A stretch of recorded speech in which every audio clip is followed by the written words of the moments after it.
Right now on State of Events, the petition to recall Governor Gavin Newsom gaining more signatures than ever before, where the recall now stands and what's needed for a special election. Keeping the homeless safe during the pandemic. A look at what San Francisco lawmakers are doing and why they are worried about the amount of money being spent. And COVID relief in sight. The $1.9 trillion stimulus has been signed. How soon you could see those $1,400 direct payments.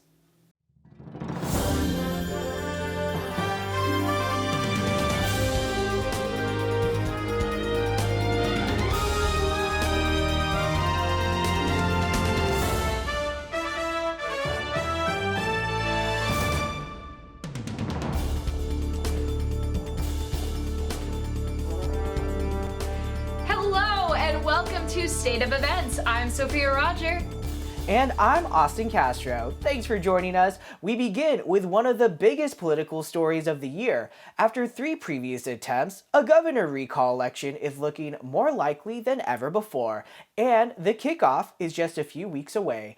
Our national reporter, Clarissa Gonzalez, has the story. They have tried and tried and tried again, but this time the effort to recall Governor Gavin Newsom is almost certain to hit the polls.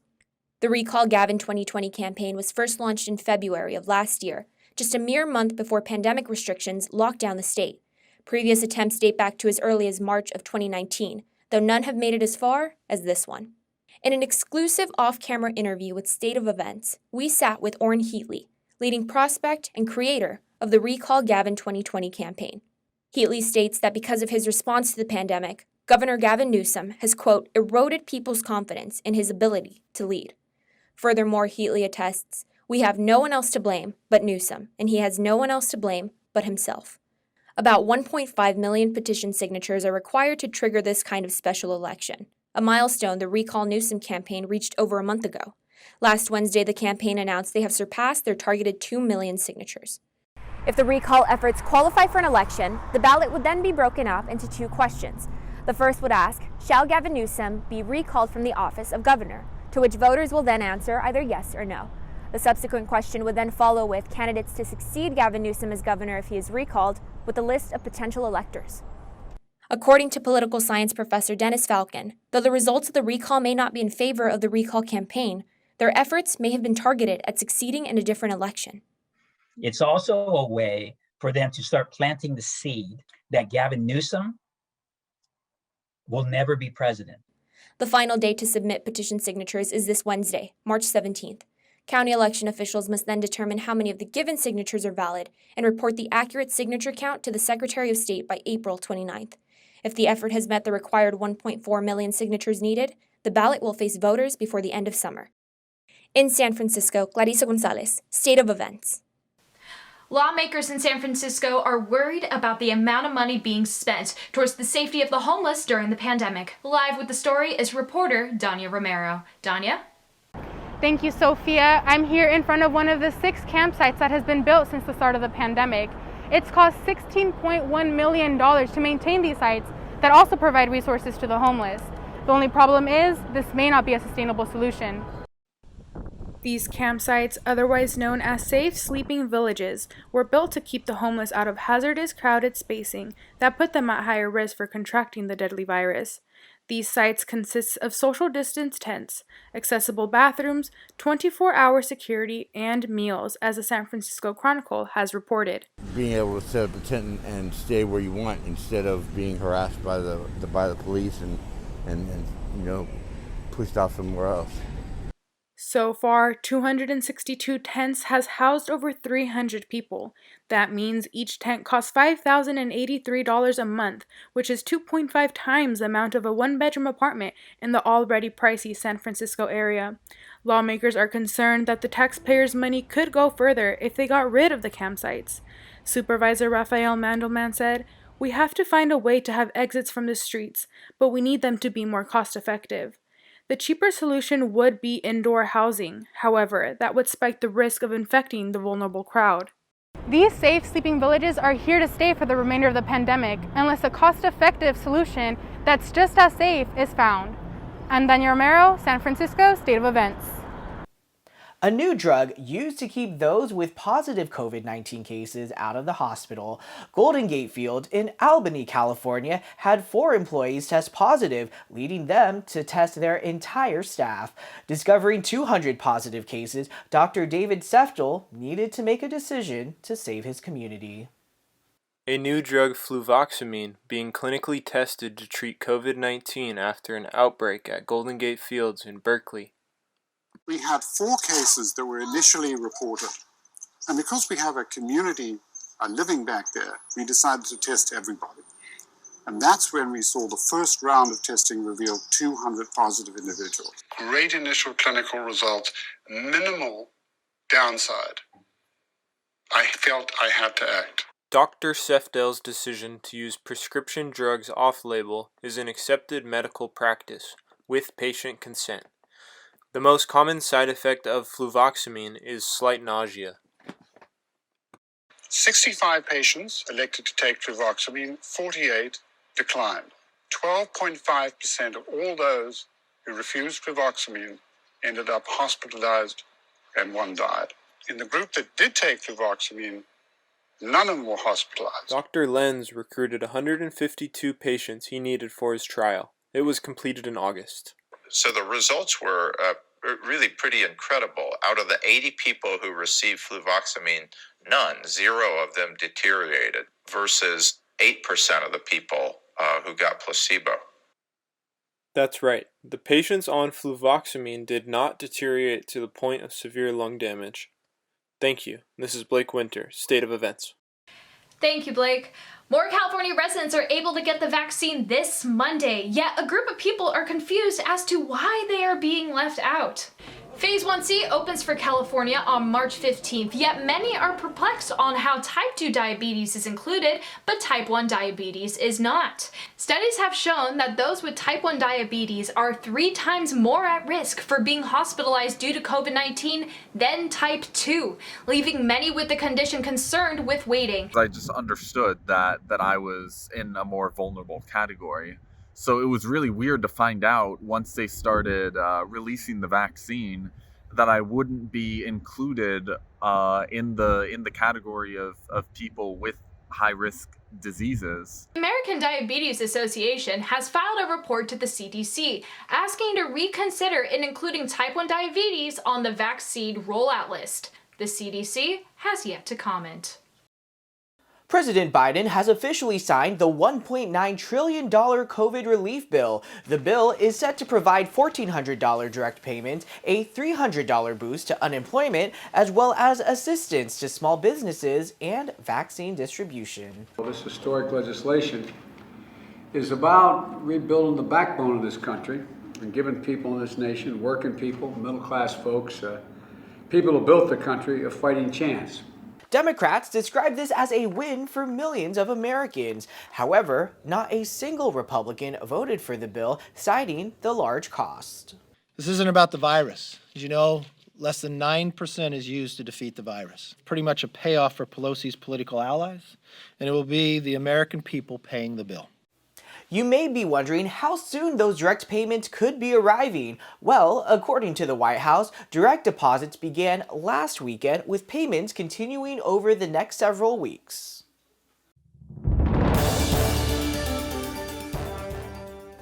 Still ahead, the latest Golden Gate Park attraction and why you should visit when the sun comes out. Stay with us, we'll be right back.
Pope Francis has returned from his 4-day visit to Iraq earlier this month, despite the recent increase in COVID-19 for the country. Christina Holiday has a recent recap of this historic trip.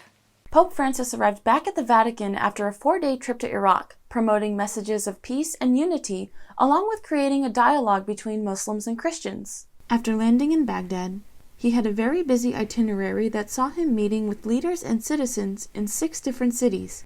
2 of the most memorable events of the trip occurred in the cities of Ur and Mosul. In the ancient city of Ur, Pope Francis called for Christian and Muslim leaders to strive towards peace and unity in the presence of the House of Abraham, father of the Muslim, Jewish, and Christian faiths. In Mosul, a former ISIS stronghold decimated by war, he delivered a speech of hope and led a prayer amid ruins of the old city. Coronavirus was also on the Pope's mind, though many citizens were seen not wearing a mask. Prior to the trip, he and his staff that traveled with him were vaccinated as a precaution. Despite risks such as increasing COVID-19 cases in the country, supporters viewed the trip as a huge success, a trip that many will remember for years to come. For State of Events, this is Christina Holiday. From English royalty to now criticized racists, Meghan Markle and Prince Harry's interview on Oprah last Sunday revealed some sad and ugly truth about the UK monarchy.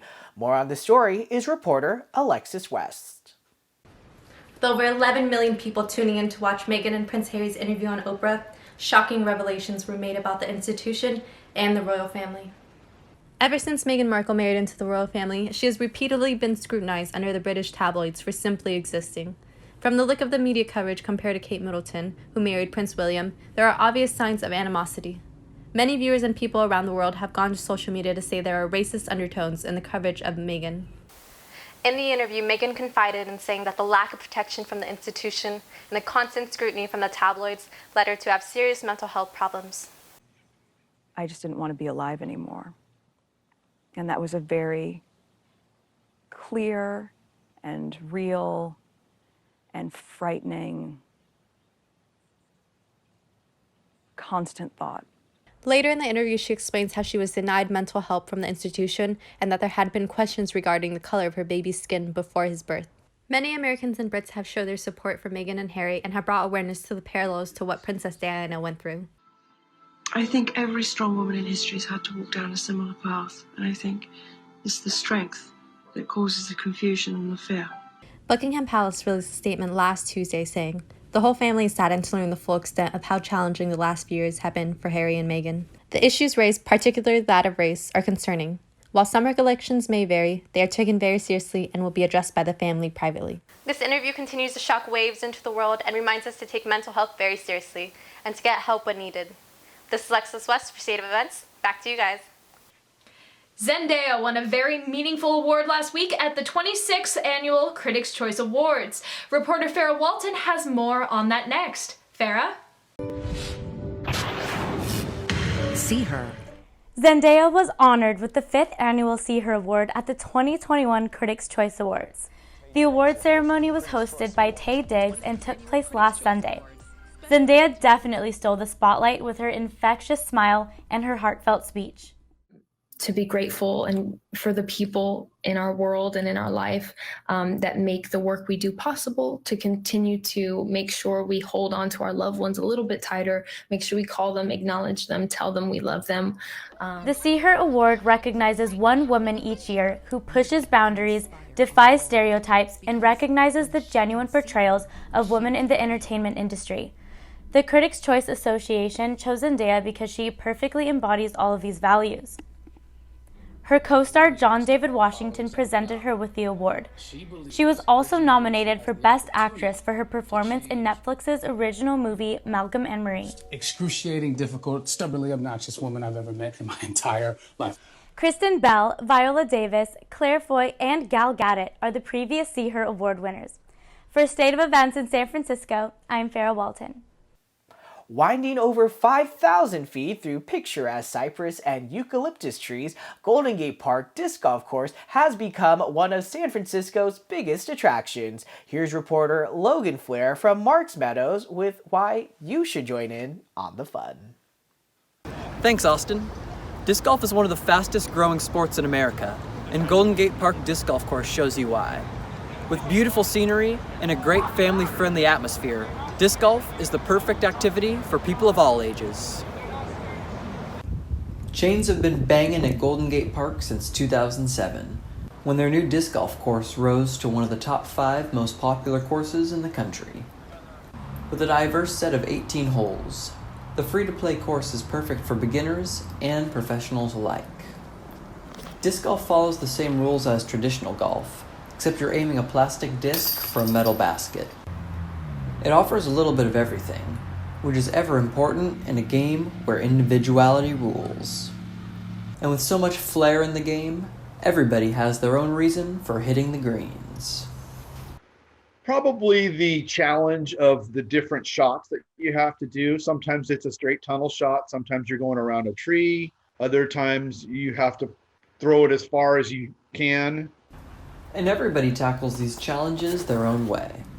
With different discs and different ways to throw, disc golf is truly a game unique to every individual. Whether you're just trying to get some exercise or enjoy yourself on a sunny day, disc golf at Golden Gate Park is the way to go. From San Francisco, this is Logan Flair, State of Events. Amazon decided to change their logo for the first time in 5 years away from the shopping cart, yet they pulled in a not-so-good bargain of complaints about their new design. The new Amazon logo was revealed to be their arrow-like smile with a piece of blue tape resembling a cardboard box. Amazon posted their excitement for the change, saying, "Amazon is always exploring new ways to delight our customers. We designed the new logo to spark anticipation, excitement, and joy when customers start their shopping journey on their phone, just as they do when they see our boxes with their doorstep." Though with Amazon's excitement, many shoppers took to Twitter to complain that the package resembled Adolf Hitler and his mustache. Amazon has yet to make a statement about the logo's appearance, but has since changed the tape on the logo to have a more folded approach. Though the logo is now being compared to The Last Airbender, the comments of anti-Semitism has gone down. Good news for theme park fans in California. California health officials announced the state will now allow theme parks to open in the red tier beginning April 1st. This comes as California theme parks have been forced to remain closed for over a year, while parks in other parts of the country have slowly reopened. Under the guideline, parks in the red tier will only be able to operate at 15% capacity. Indoor rides and dining will not be allowed. Disney has announced plans to reopen Disneyland and Disney California Adventure by late April. Meanwhile, other parks such as Knott's Berry Farm and Six Flags Magic Mountain plan to reopen later this spring. I don't know about you, Sophia, but as a huge theme park fan, I'm looking forward to the day I can walk down Main Street with my Dole Whip and churro in hand and just having the time of my life. I don't blame you, Austin. I mean, for me, though, it will have to be Universal Studios. I really do miss Harry Potter World, yet not gonna lie, though, I don't miss the Minions. The Minions still creep me out, but I will just be holding on to my butterbeer. That is my safeguard. Oh, you and me both. You always gotta watch out for those Minions. Definitely so, definitely so. They're unpredictable. That is true.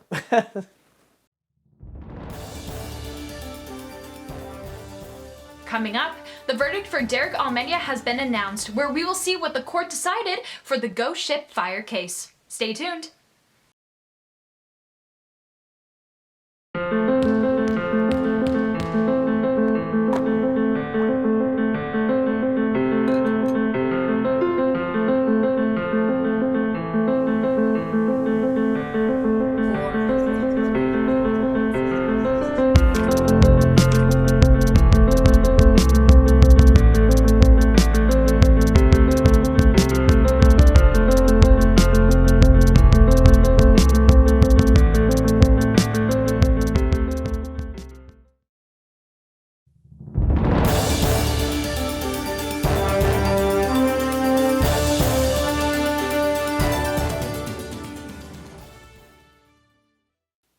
Welcome back. Now to sports. From deep threes to alley-oop dunks, Steph Curry takes home another three-point crown, while Giannis leads Team LeBron to a victory. Let's bring it over to our NBA All-Star recap from Atlanta. This year's All-Star game took place in Atlanta, with Team LeBron facing off against Team Durant. It was a solid matchup between the star-studded teams, filled with laughs and highlight plays. Steph Curry of the Golden State Warriors competed with Damian Lillard of the Portland Trail Blazers on who could make the furthest three-pointer. Team LeBron won all 4 quarters of the contest and the overall game with a score of 170 to 150.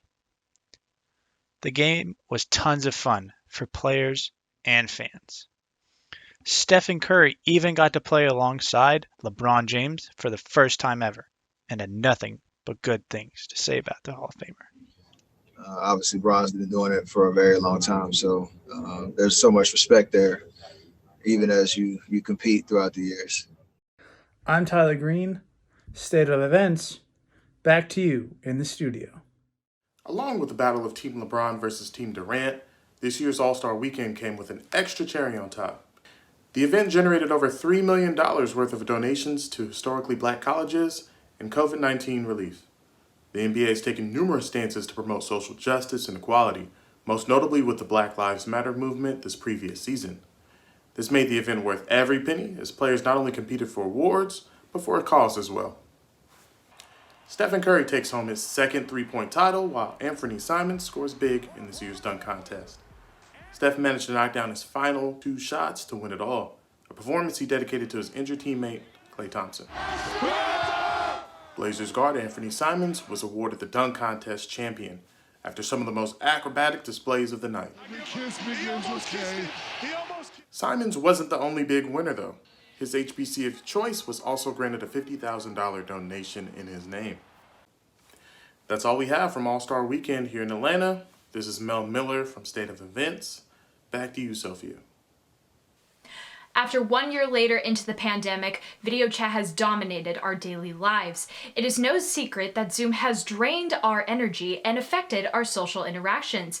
Reporter April Scott is here with a new study of Zoom fatigue. April? Video conferencing has been a huge part of our daily lives since the pandemic. And just like other experiences associated to the pandemic, Zoom fatigue is widely prevalent, intense, and completely new.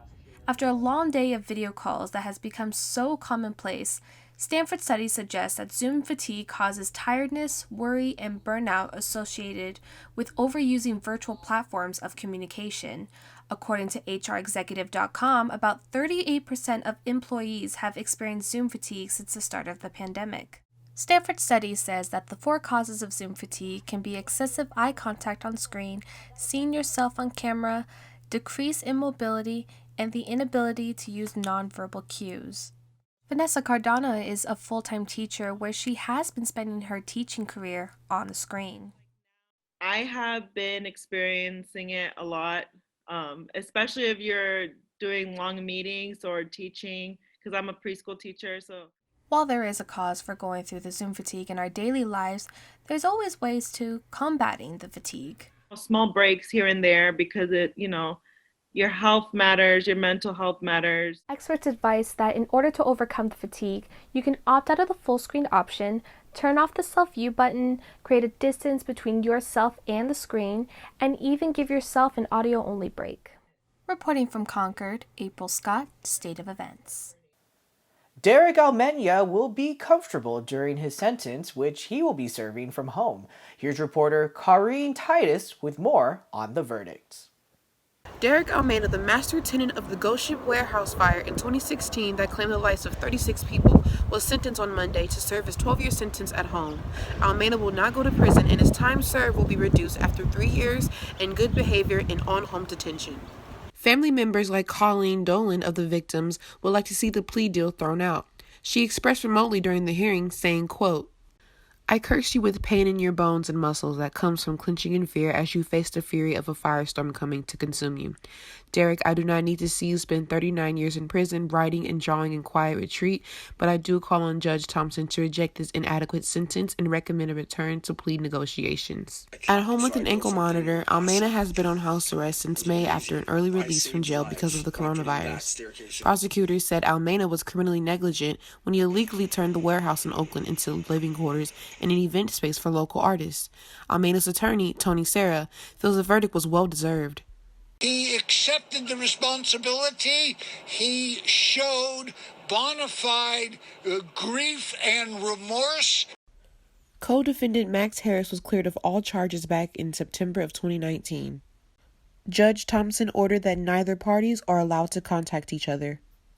Victims had no warning and barely a chance to escape the fire, as the illegal building did not have sprinklers or smoke detectors. In Oakland, California, I'm Corinne Titus, State of Event News. In other news, Alamo Square has one of its ladies on the market, and it is the oldest sister, or should I say its oldest neighbor? 818 Steiner has been put up for sale this past week after renovations. She has continued to stand her ground since 1899, when the Harder family were her first homeowners until the 1950s. This 3,781 square feet house is selling for $7.3 million. It has 5 levels with 7 bedrooms, 5 bathrooms, a powder room, a gym, an outdoor shower, a hot tub, and a slide. You can take a 3D tour of the house on their website, 818steiner.com, and we will see soon who snatches up this piece of history. Austin? Thanks, Sophia. The 1-year anniversary of campus closing its doors due to the pandemic has arrived. With almost zero campus life and an entire year taught online, State of Events' Soad Balazi has the story. Whether it's the daisy-littered fields covering almost every inch of campus with students lounging and relaxing, or the food truck outside Hensel Hall with starved students waiting in line, campus was always buzzing. However, things shifted, and shifted quickly, when campus shut down due to the pandemic. Classes transitioned online, which was met with technical difficulties for some teachers, especially those that teach hands-on production classes. With the 1-year anniversary of the shutdown looming, I took a look at how production instructor Andy Pittman has adjusted. I know for myself as an instructor, I feel like it's an inadequate way to achieve the learning goals that I have set for my classes. But the alternative is to not offer the classes or not, teach these skills. And I think that would be a shame because it's a temporary situation. We'll be back, and I would like for the students to continue to be educated in the best way we can to prepare them for life after. Schools like John F. Kennedy High School here in Sacramento County can soon see its students return as early as May. This positive trend seems trending toward the Bay Area, with hopes of SFSU opening its campus in fall of 2021. With State of Events, I'm Soad Balazi. It's so hard to believe it's been a year since campus closed, but it's also interesting to see how people have been adapting. That is very, very true, Austin. And well, that'll do it for us for this edition of State of Events. Thank you for joining us. And remember, the news continues on stateofevents.net, as well as our Instagram and Twitter pages. For State of Events, I'm Sophia Roger. I'm Austin Castro, and have a great day.